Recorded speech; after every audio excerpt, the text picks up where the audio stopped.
Là, tu autogères complètement ton interview. Ouais. On n'intervient pas du tout et tu lis les questions à haute voix, bien sûr. Oui, oui.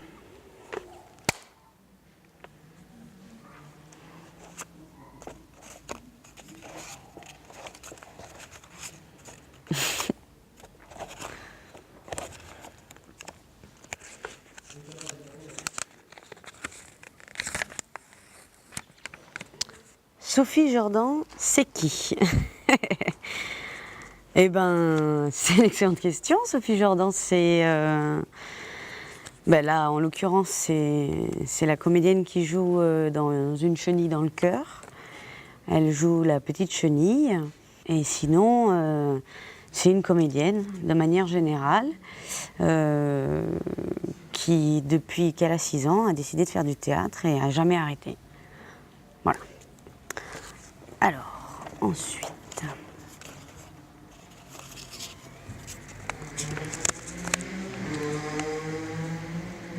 Qu'est-ce qui te fait avancer dans la vie? L'amour. L'amour de l'autre, l'amour du théâtre, toujours, l'amour de manière générale, l'espoir, l'amour de manière générale, on peut l'appliquer à tout. Hein. Aimer, c'est aller au-devant de tout, c'est parce on aime qu'on est curieux, c'est parce qu'on aime qu'on fait les choses, et c'est parce qu'on aime qu'on est frustré, en colère, donc l'amour de manière générale.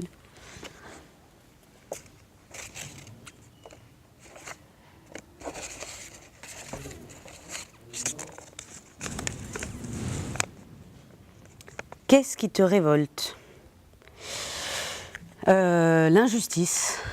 L'injustice, l'étroitesse d'esprit, l'égoïsme, la politique en ce moment, ça m'énerve parce que c'est injuste. La finance, ça m'énerve parce que c'est injuste. De la même manière, on trouve de l'injustice partout, on y trouve de l'amour et c'est parce qu'on aime qu'on est révolté contre l'injustice. Voilà. Alors, ensuite.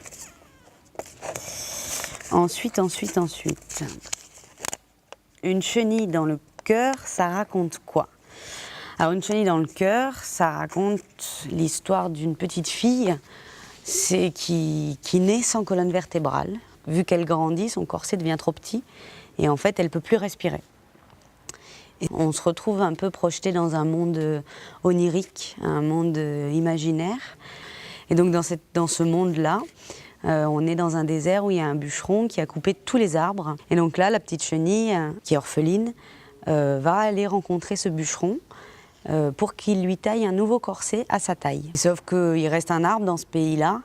Et du coup, le bûcheron, il ne veut pas le couper parce que c'est celui où sa maman est morte. Et donc, on va avoir cette histoire comment, justement, au lieu de chacun pour soi, soit dans l'égoïsme, on soit dans quelque chose où chacun va essayer de donner à l'autre et de l'entraide ensemble, comment ils vont pouvoir construire quelque chose pour aboutir à une solution et non pas rester chacun planté sur leur position. Alors, ensuite, j'ai Tina. Que nous dit ton personnage? Mon personnage, il nous dit qu'il ne faut jamais abandonner. Qu'on soit orphelin, qu'on n'ait pas de colonne vertébrale, peu importe la situation, il ne faut jamais lâcher. Il faut continuer, il faut vivre, il faut se battre pour vivre. Et toutes les vies valent le coup, toutes les vies ont le droit d'exister, peu importe la difficulté, et il faut se battre pour ça. Et des fois, il y en a qui ont une vie plus difficile que d'autres, mais il ne faut pas lâcher parce que la vie, c'est trop important. Parce qu'on ne sait pas ce qu'il y a après, alors autant profiter de ce qu'on a. Alors, c'est un 6 ou c'est un 9? Y a-t-il des raisons d'espérer? Bien sûr qu'il y a des raisons d'espérer. Mais pourquoi il n'y aurait pas de raison d'espérer? Si on arrête d'espérer, on arrête de vivre. Bien sûr qu'il y a toutes les raisons du monde d'espérer, parce que c'est ce que je disais, puis c'est ce que dit la chenille, justement. C'est exactement ça. Peu importe, on ne sait pas, on s'en fout. On espère, on n'a que ça à faire de toute façon, qu'est-ce qu'on fait d'autre si on n'espère pas? On travaille comme des cons et voilà, pour gagner notre vie, pour vivre, pour se lever le matin, pour retourner travailler, gagner de l'argent. C'est l'espoir qui fait qu'on se dit qu'on rêve et qu'on espère. Alors chacun à notre hauteur, il y en a qui espèrent avoir, je sais pas, du bonheur. Ça veut dire quelque chose pour chacun d'entre nous. Donc l'espoir, bien sûr, toujours, on espère partout.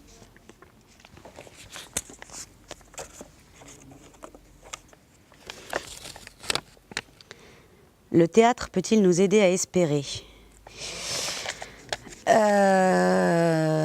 Non, il ne peut pas nous aider à espérer. L'espoir, on espère ou on n'espère pas. Ce n'est pas le théâtre qui va nous aider à espérer. Le théâtre, il va nous aider, enfin dans ma conception du théâtre, dans la façon dont moi je vois les choses et ce pourquoi je fais du théâtre, à voir ce pourquoi il faut continuer d'espérer. À se poser des questions, à réfléchir, à prendre du recul sur les choses.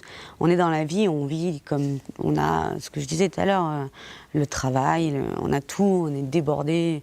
Plus ça va, plus on a des vies remplies, qu'on remplit, qu'on remplit, qu'on remplit. On a la vie qui est là et qu'on la voit pas. Et le théâtre, à un moment, c'est des gens qui disent t'as ta vie, t'as ton quotidien, et tiens, allez, regarde la vie de quelqu'un d'autre, ou regarde une autre histoire, et lance-toi dans un imaginaire et voyons qu'est-ce qu'on peut observer. Alors, aider à espérer, je ne suis pas sûre, mais ce pourquoi il faut espérer, j'en suis convaincue.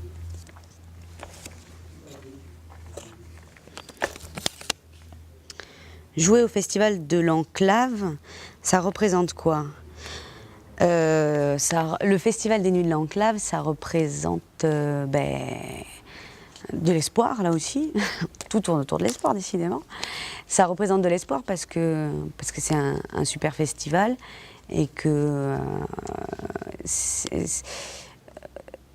quand on monte un spectacle, demain, n'importe qui peut monter un spectacle. Seule l'envie suffit.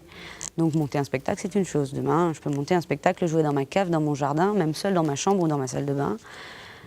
Monter un spectacle et réussir à le faire jouer dans un festival, le Festival des Nuits de l'Enclave, là en l'occurrence, c'est rentrer dans le milieu professionnel.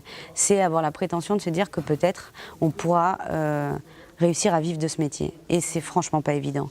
Et c'est franchement une vraie difficulté. Et c'est un premier petit pas qui veut rien dire parce qu'on peut très bien jouer dans des festivals pendant des années et pour autant jamais réussir à en vivre. Parce que c'est vraiment un milieu précaire et difficile. Mais c'est quand même là aussi une matière à espoir. Où pendant l'espace d'une semaine ou de 15 jours ou 3 semaines, pendant qu'on est en résidence, qu'on est avec les festivaliers, qu'on rencontre les autres compagnies, qu'on brasse tous ces spectacles, on va voir des spectacles, on répète, on rencontre, on oublie toute cette réalité difficile dans lesquelles, les conditions difficiles de la création artistique et on se dit voilà, il est là le truc, c'est pour ça que je fais ça, c'est parce que je rencontre des nouvelles personnes, je rencontre des nouveaux gens, des nouveaux arts, je suis surprise à des endroits, je vois des trouvailles dans certains spectacles où je me dis c'est génial et ça nourrit et ça fait grandir et du coup on repart encore plus riche et ça permet de nourrir encore plus la réflexion, l'artistique, la création et donc je ne sais plus la question, ce que c'était. Donc voilà, ça représente tout ça, le fait de jouer au Festival des Nuits de l'Enclave.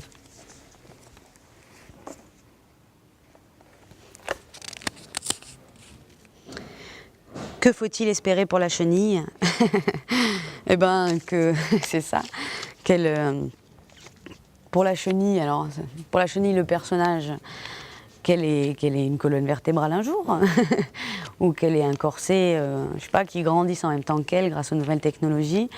Pour la chenille dans le cœur, le texte, enfin la pièce en entier, qu'elle tourne dans plein de festivals ou dans plusieurs salles et qu'on puisse agrandir cette création justement en se disant qu'on ne se pose plus la question du financier. Juste, c'est quelque chose qui est... Là pour l'instant, il faut manger et et ça, des fois, ça empêche de faire une création. On l'imagine grande comme ça, et puis on la fait plutôt comme ça. Ou alors on essaie de la faire comme ça, en mettant des petits bâtons scotchés, et on prend des cintres qui font comme si c'était des gens. Enfin, on fait du bric-à-brac, et du coup, on a envie que le bric-à-brac il soit plus grand. Voilà. J'ai plus de questions dans mon chapeau.